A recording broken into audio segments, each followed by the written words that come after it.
자, 이번 달에는 제가 고민하다가 하나님의 음성을 분별하라고 하는 제목을 가지고 우리가 지난달에 좀 더 이어서 달려가고자 하는 마음을 정했는데요. 자, 오늘 하나님의 음성이 정말 필요했던 엠마오로 가는 이 제자들을 통해서 함께 묵상, 나눔에 대한 말씀을 나누려고 합니다. 자, 오늘 본문 말씀은 예수님의 부활을 경험하게 된 엠마오로 가는 두 제자들의 모습을 보여주고 있습니다. 그래서 여기서 보면 참으로 우리에게 중요한 나눔의 비밀을 우리 가운데 가르쳐 주시고 계십니다. 물론 이 이외에도 묵상되는 여러 가지 비밀의 말씀들이 있습니다만 우리는 우선 이 본문의 말씀을 나눔이라는 초점에서 좀 말씀을 좀 나누려고 합니다. 오늘 본문의 말씀을 보면 엠마오로 내려가는 실망한 슬픔에 잠긴 자들이 나옵니다. 그 말씀과 이 상황을 살펴보면은 이 사건에 대해서 둘이 서로가 답답하니까 서로 이야기를 이렇게 하게 된 것이죠. 그때 부활의 주님께서 저들이 알아보지 못하는 모습으로 그들과 이렇게 동행을 하게 됩니다. 근데 이 주님이 동행했지만 저들은 눈이 가리워져서 그인 줄 알아보지 못했다라고 성경은 기록을 하고 있습니다. 그러니까 먼저는 눈이 가리워진 이 두 사람들이 삶에 일어난 일에 대해서 고민하면서 의문을 의문을 갖고 있을 때에 예수님께서 저들에게 나타나셔서 이렇게 물어보십니다. 물론 예수님의 모습이 아니었죠. 그냥 지나가는 행인이 와서 얘기를 하는 것처럼 이렇게 물어보는 겁니다. 너희가 길 가면서 서로 주고받으면서 하는 이야기가 무엇인가? 이렇게 물어봅니다. 무엇이냐라고 묻습니다. 물론 우리식으로 따지면 무슨 얘기를 그렇게 하세요? 이렇게 얘기를 했겠죠. 그럴 때 저들은 슬픈 빛을 띠고 머물러 서게 되죠. 그러면서 글로바라고 하는 사람이 왜 당신은 예루살렘에 체류하면서도 요즘에 거기서 된 일을 혼자만 알지 못합니까? 라고 이렇게 이야기합니다. 그때 또다시 예수님이 이제 다른 모습으로 이제 모여주셨던 그 예수님이 이렇게 묻습니다. 무슨 일입니까? 도대체 무슨 일이죠? 라고 묻습니다. 그러니까 나사렛 예수의 일이라고 하면서 그는 하나님과 모든 백성 앞에 능하신 선지자인데 참 안타깝게도 죽게 되었습니다 라는 이야기를 하는 거예요. 그러면서 억울한 죽음을 갖게 되었다는 이야기를 하는 겁니다. 참 신기한 것은요, 그들이 이제 신기하게 생각하는 것은 돌아가신 건 돌아가신 건데 그 예수의 시체가 사라졌다는 겁니다. 의혹이 있다는 얘기죠. 이거는 팩트고, 근데 새벽에 무덤에 찾아갔던 여인들은 그 시체는 보지 못하고 천사들의 증언을 들었는데 예수가 살아났다고 하는 얘기를 했다라는 얘기를 하는 거예요. 그러면서 그가 살아나셨고 다시 살아나셨다. 그리고 먼저 갈릴리에 갈 것이다. 이런 이야기를 했는데 우리는 그걸 믿을 수는 없겠고, 아무쪼록 이 이야기에 대해서 정말 그런가, 과연 그런가 해서 베드로라는 이 사도는 그 무덤에 찾아가서 신체 정황을 살펴봤지만 시체는 없어졌고 예수는 사라졌으며 부활의 예수는 만나지 못했다라고 하는 이야기를 들었습니다 라는 이야기를 해보면 도대체 누가 훔쳐간 거지? 도대체 진짜 부활이 과연 맞는가? 아무리 봐도 이건 아닌 것 같은데 도대체 이 사건이 어떻게 된 것인가? 이런 의혹을 이야기했다라는 이야기를 하는 거죠. 자, 여기서 셀로 따지면 인도자가 나오고 세론이 나옵니다. 여기서 물론 인도자는 질문을 던지셨던 예수님이죠. 물론 그 예수님이 변형되셨지만요, 주님이 너희가 가면서 주고받은 이야기가 무엇이냐? 이렇게 물어보잖아요. 이것은 저들의 마음속에 있는 고민들을 향한 질문을 다시 던져주는 겁니다. 또한 이러한 대단한 화제를 모르는 것처럼, 예수님 왜 모르겠어요? 당사자인데 너무 잘 알죠. 근데 일부러 물어보는 거예요. 너희가 하는, 이렇게 고민하면서 하는 얘기가 무엇이냐? 이렇게. 그런 다음에 모르는 것처럼 다시, 당신은 왜 모릅니까? 예루살렘에 있는 사람이 이걸 모르면 말이 됩니까? 이렇게 얘기를 하는 게, 나는 모르겠으니까 그게 무슨 일입니까? 라고 이제 묻죠, 다시. 물어보니까 이제 그들이 말을 하죠. 자기 입으로 처음 듣는 사람에게 전하는 것처럼 사건의 전후 맥락을 이렇게 이야기하는 거죠. 저들의 입으로 이 사건의 이야기를 다시 말해주게 합니다. 이게 인도자의 역할이죠. 이를 통해서 이 사건에 대한 실제적인 답을 저들 스스로 말하면서 깨닫게 하는 거죠. 이렇게 인도자의 역할은 저들에게 이 문제에 대한 물음표를 던져가지고 자신들이 이야기를 하면서 그 사건에 대한 답을 재조명하도록 해주는 겁니다. 이게 어떻게 보면 상담 기법인데요. 상담 기법은 일단은 그걸 물어보고 일부러 내용을 들었지만은 차근차근 물어봐서 자기가 그걸 이야기하게 해요. 이야기하면서 본인이 입으로 다 얘기하면서 어느 본인이 말하면서 정리가 되게 하는 거예요. 이게 상담의 아주 중요한 기법 중에 하나인데요. 예수님이 근데 그렇게 하신 거죠. 이게 인도자의 역할입니다. 인도자는 다 알고 있어서 뭔가 처음부터 얘기하는 게 아니라 문제를 제기해 주는 거죠. 질문을 던져줘서 이 사건들에 대해서 본인들이, 신앙이 약한 자들이, 신앙에 확신이 없는 그들이 본인들이 입으로 이야기를 하도록 해주는 거죠. 그러면서 본인들이 이야기하면서 본인 스스로가 답을 스스로 한번 생각해 보게 하는 시간을 주는 겁니다. 이게 인도자의 이제 첫 번째 역할이죠. 자, 그렇습니다. 이렇게 나눔의 출발을 보면요, 나눔의 출발은 반드시 논지가 있습니다. 한번 따라 해볼까요? 논지. 자, 오늘 좀 가르치는 교육처럼 될 수도 있겠는데, 자, 이 논지라는 것은 논해야 될 그 이유를 말하는 겁니다. 예수님이 부활하셨대. 돈을 논할 게 없어. 그러면 이제 이야기할 거리가 없는 거죠. 나눌 이야기가 별로 없는 것이 될 수 있어요. 그런데 오늘 이 오는 자들은 예수님이 부활했는지 그래서 모르겠네. 그리고 시체는 또 어떻게 사라진 거야? 도대체 어떻게 된 거야? 제자들은 다 흩어지고. 정말 뭔가 마음에 답답함이 있겠죠. 자, 그렇습니다. 여기서 논지는 죄 없는 나사렛 예수가 억울하게 죽었다. 그러나 3일 후에 다시 그 예수의 시체는 사라졌고, 그에 대해서 예수를 따르던 자들 중에 일부는 그가 살아나셨다고 그렇게 이야기하는 사람이 있고, 일부는 시체만 없어졌다고 하는 사람들이 있다는 거죠. 이제 예루살렘에는 더 이상 이 제자들이 있을 수 없는 상황이었고, 이젠 다 자신의 고향으로 돌아가야만 하는 신세가 돼서 그 문제를 정리하지 못한 채, 그 결말을 해결하지 못한 채, 그 답을 듣지 못한 채 답답한 마음으로 내려와야 되는 이들의 마음에는 여러분 계속 걸어가면서 도대체 뭐지? 이거 어떻게 된 거지 이거? 이렇게 의문점을 던져볼 수밖에 없는 상황이었던 거죠. 그래서 이 논지는 좋으신 선지자가 죽게 됐다. 두 번째, 그런데 그가 다시 살아났다는 의혹이 있다. 살아난지 안 살아난지 모르겠지만 시체가 없어졌다. 도대체 이걸 어떻게 해야 되는 거냐?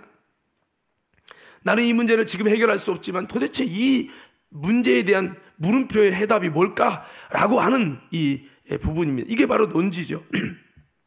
자, 그렇다면 인도자는 누굽니까? 부활의 예수님이죠. 이 사건에 대해서 진정한 해답을 찾게 도와주고 있습니다. 뭐로요? 질문 기법으로요. 자, 그 인도자는 이렇게 질문을 던져주는 거죠. 그럼 세로는 누굽니까? 눈이 어두워진 글로바와 그 친구입니다. 대부분 나눔은요, 그 중에 누군가는 눈이 가려진 자가 있어요. 이것을 어떻게 보면 믿음이 부족한 자가 있다라는 거죠. 그는 예수를 아직 선지자라고 믿는 자들입니다. 하지만 예수님에 대한 사모함과 열망이 있습니다. 이건 가능성이죠. 또한 저들은 예수님을 좋게 보는 마음이 있습니다. 또한 여러분, 한 사람은 이제 인도자죠. 여러분, 나눔의 인도자는 이 모든 것을 너무나도 잘 알고 있어요. 그러나 예수님이 모른 척하고 질문을 계속 던져서 저들이 스스로 이 사건에 대해서 대답하게 하는 것처럼 일부러 눈이 가려워진 자에게 저들의 입으로 저들의 생각을 들을 수 있도록 말하게 하는 질문들을 알면서도 계속 던져줍니다. 이렇게. 이게 인도자의 역할이죠. 그래서 모든 이야기를 다 듣고 그때 나눔의 인도자이신 주님께서 이렇게 말씀합니다. 여러분, 미련하고 선지자들이 말한 모든 것을 마음에 더디밌는 자들이요, 그리스도가 이런 고난을 받고 자기 영광에 들어갈 것이 아니냐라고 이야기를 하십니다. 자, 그러니까 여러분, 이제 우리 어디를 한번 성경을 보실 거냐면 자, 논지와 이제 예수님이 그 다음에 이제 말을 이제 이어가시는 그 장면을 볼 거예요. 자, 19절부터 24절 한번 띄워주세요. 19절부터 24절 한번 다 같이 보겠습니다. 자, 우리 한번 함께 읽겠습니다. 시작. 이르시되 무슨 일이냐 이르되 나사렛 예수의 일이니 그는 하나님과 모든 백성 앞에서 말과 일에 능하신 선지자이거늘 우리 대제사장들과 관리들이 사형 판결에 넘겨주어 십자가에 못 박았느니라. 우리는 이 사람이 이스라엘을 성량할 자라고 바랐노라. 이뿐 아니라 이 일이 일어난 지 사흘째요. 또한 우리 중에 어떤 여자들이 우리로 놀라게 하였으니 이는 그들이 새벽에 무덤에 갔다가 그의 시체는 보지 못하고 와서 그가 살아나셨다 하는 천사들의 나타남을 보았다 함이라. 또 우리와 함께한 자 중에 두어 사람이 무덤에 가 과연 여자들이 말한 바와 같음을 보았으나 예수는 보지 못하였느니라 하거늘. 자, 여러분 이렇게 딱 이야기하고 지금까지 말씀한 그 논지를 얘기하고 그들의 입으로 다 얘기를 합니다. 자, 그런 다음에 25절에 예수님께서 이르시되 이제 입을 여는 거예요. 미련하고 선지자들의 말한 모든 것을 마음에 더디 믿는 자들이여 하고 26절에 그리스도가 이런 고난을 받고 자기의 영광에 들어갈 것이 아니냐 하시고, 그렇게 이걸 바꿔 말하면 예수가 부활이 맞는지 틀린지 막 옥신각신 막 싸우고 있고 대화하고 있을 때 왜 이렇게 마음에 믿음이 없느냐라고 하면서 성경에 그리스도가 부활한다고 약속하지 않았느냐라고 이야기를 해주면서 성경적 근거 27절부터 성경 근거를 말합니다. 모세와 모든 선지자의 글로 시작하여 성경에 쓴 바 자기에 관한 것을, 그리스도에 관한 것을 자세히 설명하시며 성경적으로 쭉 얘기하는 거죠. 자, 그렇습니다. 부활의 예수님은 모세와 선지자의 글로, 즉 구약 성경으로 시작해서 모든 성경에 쓴 바 자신에 관한, 그리스도에 관한 것을 자세하게 설명해 주셨습니다. 여기서부터는 나눔이라기보다는 성경 공부라고도 할 수 있죠. 여러분, 나눔의 비결은요, 서로의 생각만 듣고 끝내는 게 아니에요. 나눔은 서로의 의견을 취합해서 결론을 도출해내는 것도 아닙니다. 물론 나눔은요, 다수결을 하는, 그 다수자가 더 많이 의견이 동의된 것이 그것이 뭐 답이다 이렇게 하는 것도 아닙니다. 질문만 던지고 해답은 알아서 생각해내라 라고 하고 시간 되면 대화하다가 답도 없이 끝나는 게 나눔이 아닙니다. 거기에 대한 인도자의 질문은 충분히 이 내용에 대한 답을 찾고 싶도록 흥미를 유발시키는 것이고, 세로는 각자의 마음과 생각으로 이야기하면서 자신의 신앙이, 자신의 관점이, 자신의 생각이 드러나게 함으로 인해서 눈이 가리워진 자들에게 어떻게 눈이 열어져 가야 할지를 알게 하는 시간을 갖는 것이 이 나눔입니다. 세론들 저들의 의견을 통해서 저들의 삶의 영적인 문제의 원인을 발견하는 겁니다. 인도자가 질문을 통해서 그들이 이렇게 A, B, C, D 대답을 할 때 뭐 복잡하게 정답을 말하려고 노력할 필요 없이 본인이 있는 대로 표현하는 거예요. 그러면 그 있는 대로의 대답을 통해서 저들의 영적 상황과 영적인 주소와 이런 모든 문제가 무엇인지, 이들이 무엇을 힘들어하고 있는지 그게 마을로 다 나옵니다. 요거를 캐치한 다음에 인도자는 여기서부터 그들의 혼돈스러운 삶이 방황하고 있고 신앙이 내려가고 있는 원인을 성경을 통해 답을 찾는 거죠. 그래서 인도자는요, 이 부분에 대한 해답을 내 경험으로 말을 해주고 끝나는 게 아니에요. 그럼 훈시죠. 나눔은 그렇게 하는 게 아니고 내 경험을 말하는 게 아니라 성경은 이 부분에 대해서 무엇이라고 말해주고 있는지를 찾는 것입니다. 그래서 아멘에 다시, 자, 인도자가 이런 이야기를 듣고 각자의 의견이 나오잖아요. 나는 솔직히 비스부활 못 믿겠어. 나도 솔직히 교회는 수십 년 다녔지만 믿어지진 않아. 그냥 믿으려고 할 뿐이지. 뭐 여러 가지 의견이 나왔어요. 당신은 예수의 부활을 어떻게 생각합니까? 글쎄, 나는 아직까지 20년 다녔지만 예수님의 부활은 잘 모르겠어. 아니면 나는 믿어져. 뭐 여러 가지 의견이 나올 거예요.